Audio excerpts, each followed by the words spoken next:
नमस्कार दोस्तों। भारत और चीन के रिश्तों में नई गर्मजोशी। पाकिस्तान के लिए इसके क्या मायने होंगे? आपने एक वीडियो देखा होगा, एक फोटो देखा होगा जिसमें नरेंद्र मोदी, पुतिन धीरे-धीरे आगे बढ़ रहे हैं चाइना के राष्ट्रपति के साथ में। ये जो चीज़ें, ये जो मित्रता की नई परिभाषाएँ गढ़ी जा रही हैं। पाकिस्तान के राष्ट्रपति शहबाज शरीफ वहाँ खड़े देखते हैं, पाकिस्तान के प्रधानमंत्री शहबाज शरीफ उसे देखते हैं। तो बड़ी चीज़ ये है कि इसके मायने क्या निकलेंगे, इसी पे आज बात करेंगे। नमस्कार, मैं प्रदीप हूँ, आप थिंक 360 देख रहे हैं।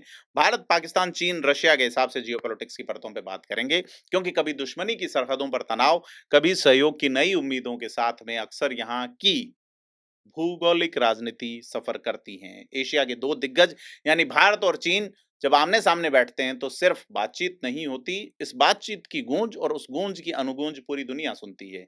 लेकिन सवाल ये है कि क्या इस नई गर्मजोशी से पाकिस्तान की राजनीतिक, रणनीतिक या कूटनीतिक ज़मीन खिसक रही है? इसी पे आज बात कर रहे हैं। तो चीन के तियानजिन में शंघाई सहयोग संगठन यानी एससीओ का शिखर सम्मेलन हुआ। अब इस शिखर सम्मेलन में दुनिया के कई नेताओं के बीच में भारत के प्रधानमंत्री नरेंद्र मोदी और चीन के राष्ट्रपति शी जिनपिंग की एक अहम मुलाकात होती है। 7 साल बाद नरेंद्र मोदी चीन जाते हैं।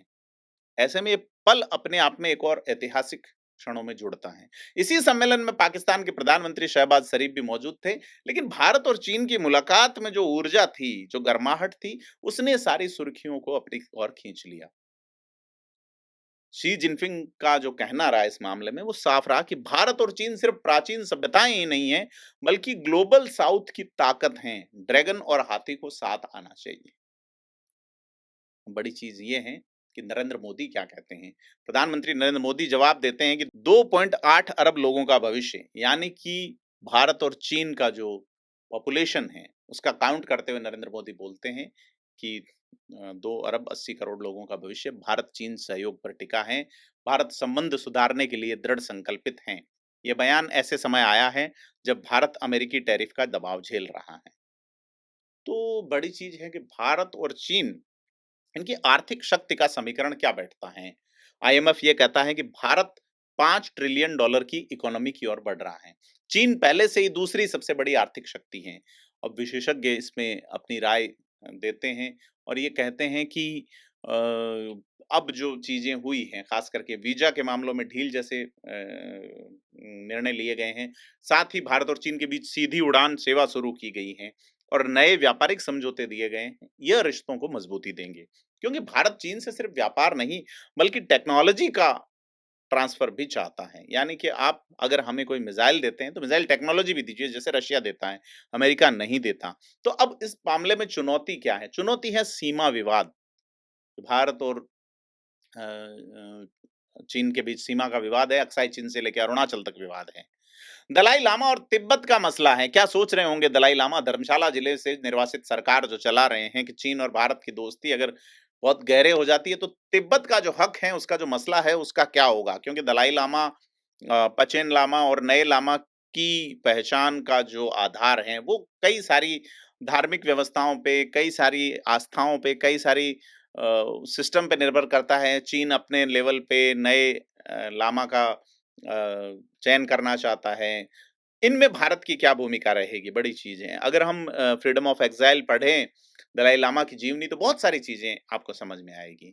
बड़ी चीज़ एक हुई और ये भी है, एक हम पहले वीडियो में भी कह रहे हैं कि चीन ब्रह्मपुत्र नदी पर एक जल विद्युत परियोजना के नाम पे बड़ा बाँध बना रहा है और भारत की चिंता जायज़ है कि अचानक पानी छोड़ा गया, तो भारत में डूब हो सकती है, बाढ़ आ सकती है, जनता को ख़ासा नुकसान हो सकता है, खेती तबाह हो सकती है। तो इस बाँध को लेके जिस तरह से भारत की आपत्तियाँ हैं, उन पे कैसे बात होगी? और सबसे बड़ी चीज़ है कि हालिया पहलगाम हमले के बाद ऑपरेशन सिंदूर जो हुआ, उसमें चीन का सपोर्ट पाकिस्तान फैक्टर को बड़ा उजागर करता है, तो इस पे भी हैं। साथ ही भारत के अन्य पड़ोसी देश यानी कि पाकिस्तान, बांग्लादेश, श्रीलंका और अफ़गानिस्तान, नेपाल पर भी चीन का जो प्रभाव है, उसको लेके भारत के सामने भी चुनौती है। तो बड़ी चीज़ ये है कि शहबाज शरीफ इसमें बयान देते हैं और ये कहते हैं पाकिस्तान और चीन की दोस्ती आपसी विश्वास और प्यार पे टिकी है। और पाकिस्तान बार-बार आयरन ब्रदर वाली लाइन दोहराता है।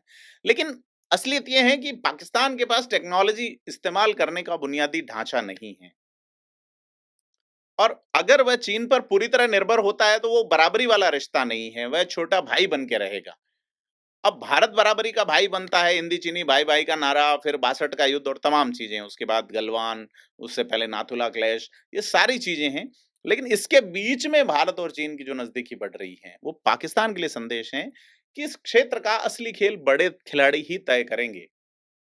और अब अगर इसको ग्लोबल पॉलिटिक्स के लिहाज से देखें, क्योंकि अमेरिका और भारत के रिश्तों में तनाव बढ़ रहा है, ट्रंप के साथ मतभेद और गहरे हो रहे हैं।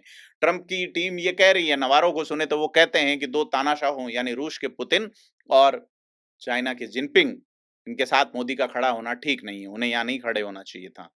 और सबसे बड़े लोकतंत्र से उम्मीद नहीं की जा सकती। तो अमेरिका को बड़ी दिक्कत है, वो रूस से तेल खरीद पे दिक्कत है, अमेरिकी कंपनियों पे टैरिफ लगाए जाने पे दिक्कत कर रहा है। उसकी प्रॉब्लम है कि आप क्यों रक्षा सौदे रूस के साथ कर रहे हैं। इन सब के बीच में भारत दिखाना चाहता है कि उसके पास विकल्प हैं, ऑप्शन हैं, वो सिर्फ अमेरिका पे निर्भर नहीं है। तो भारत और चीन का सहयोग तो होगा, विशेषज्ञ कहते हैं थोड़ा सीमित रहेगा शुरुआत। लेकिन इसमें एक व्यापार की गहराई मजबूत होने की संभावना है। रणनीतिक संघर्ष जारी रहेगा, पर संवाद यानी कम्युनिकेशन ज़रूरी है। अब बड़ी चीज़ है कि पाकिस्तान का जो कन्फ्यूजन है वो क्या है? पाकिस्तान के पूर्व विदेश सचिव कई ये कहते हैं कि भारत-चीन का मिलाप पाकिस्तान पे नकारात्मक असर नहीं डालेगा। पाकिस्तान और चीन के रिश्ते रणनीतिक हैं, लेकिन हकीकत ज़मीनी है। चीन भारत को बड़ा बाजार मानता है, बाजार अमेरिका भी मानता है और बाजार पे कब्जा करने की होड़ है। अमेरिका को डर है कि उसका बाजार खिसक जाएगा और पाकिस्तान जो है वो चीन के लिए सिर्फ एक मोर्चा है।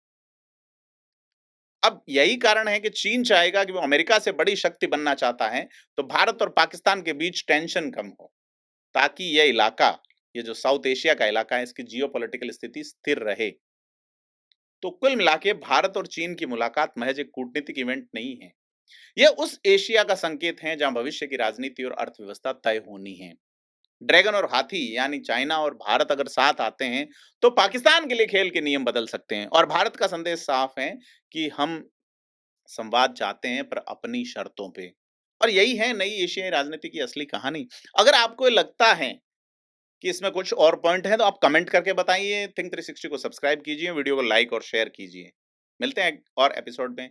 नमस्कार।